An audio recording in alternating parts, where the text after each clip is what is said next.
ایک شخص نے حضرت ابراہیم بن ادھم رحمۃ اللہ علیہ سے پوچھا، بہت بڑے بزرگ حضرت ابراہیم بن ادھم بلخی رحمۃ اللہ علیہ، ان سے کسی شخص نے پوچھا کہ حضور بہت پیسے کماتا ہوں مگر برکت نہیں ہوتی۔ تو حضرت ابراہیم بن ادھم بلخی نے جو جواب ارشاد فرمایا، ہم سب یہی شکوہ کرتے ہیں اور ہم سب انہی سمسیاؤں میں پھنسے ہوئے، تو اس کا جو سمادھان ہے وہ حضرت ابراہیم بن ادھم بلخی نے ارشاد فرمایا، اس مشکل کا حل حضرت ابراہیم بن ادھم اس سے پوچھتے ہیں، کیا تو نے کتیا دیکھی ہے؟ وہ کہتا ہے حضور دیکھی ہے۔ کہا بکری دیکھی ہے؟ کہا حضور دیکھی ہے۔ کہا بچے کون زیادہ جنتی ہے، کتیا زیادہ بچے جنتی ہے یا بکری زیادہ بچے جنتی ہے؟ تو وہ کہتا ہے حضور کتیا کے بچے زیادہ ہوتے ہیں۔ حضرت ابراہیم بن ادھم بلخی نے اس سے پوچھا کہ یہ بتا کہ برکت کس کی نسل میں زیادہ ہوتی ہے؟ تو وہ کہتا ہے حضور بکری کی نسل میں برکت زیادہ ہوتی ہے۔ حضرت ابراہیم بن ادھم بلخی کہتے ہیں جبکہ بکری کی نسل کو قربان کیا جاتا ہے، یعنی بکرے ذبح کیے جاتے ہیں، اس کے باوجود بھی بکری کی نسل میں برکت ہوتی ہے۔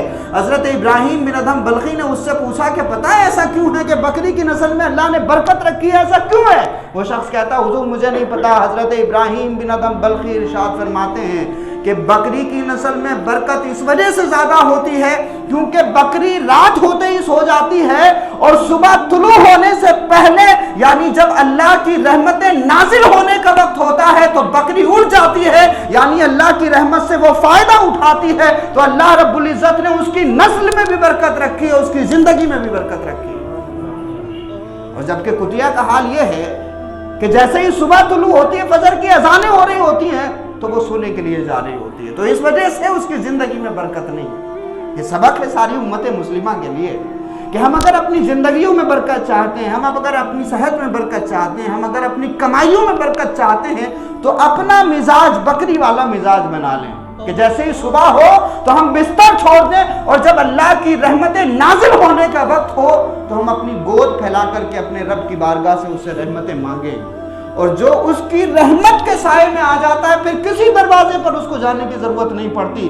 یاد رکھیے کہ جو اس مالک سے نہیں مانگتا وہ سب سے مانگتا ہے، اور جو اس سے مانگتا ہے اس کو کسی دروازے پہ جانے کی ضرورت نہیں پڑتی۔ اس لیے ہم اگر چاہتے ہیں کہ ہماری زندگیوں میں برکت ہو، ہم اگر چاہتے ہیں کہ ہماری نسلوں میں برکت ہو، ہم اگر چاہتے ہیں کہ ہماری کمائیوں میں برکت ہو، تو ہم اس وقت اٹھیں جب باران رحمت کا، نزول رحمت کا وقت ہوتا ہے اور اللہ کی بارگاہ سے رحمتیں حاصل کرنے کا وقت ہوتا ہے۔ یاد رکھیے جب ہم کوئی سیکریفائس، کوئی قربانی گھر میں کرتے ہیں تو والدین اس کی بڑی قدر کرتے ہیں، اور وہ بچہ جو ذمہ دار ہوتا ہے وہ اپنے والدین کی نظر میں بہت عزت والا ہوتا ہے۔ ایک وقت آتا ہے کہ جب والدین جب جوان ہو جاتے ہیں بچے، تو جوان بچوں میں جو اپنے گھر کی زیادہ ذمہ داریاں اٹھاتا ہے، ماں باپ اس بچے کو اپنی پلکوں پہ بٹھا کے رکھتے ہیں۔ جب بھی تذکرہ ہو رشتہ داروں سے تو یہی کہتے ہیں کہ یہ بچہ ہمارا بڑا اچھا ہے، یہ بڑے بوجھ اٹھا لیتا ہے، سب کے درد کو سمجھتا ہے، سب کی تکلیفوں کو سمجھتا ہے، سب کے کام آتا ہے، ذرا کوئی حاجت ہو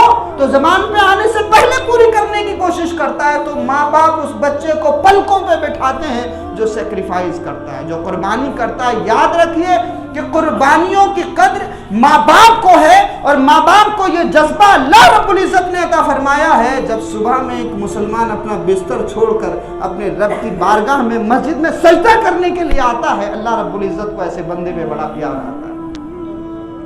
کوشش کریں صبح صبح اللہ کے لیے اپنا بستر چھوڑیں۔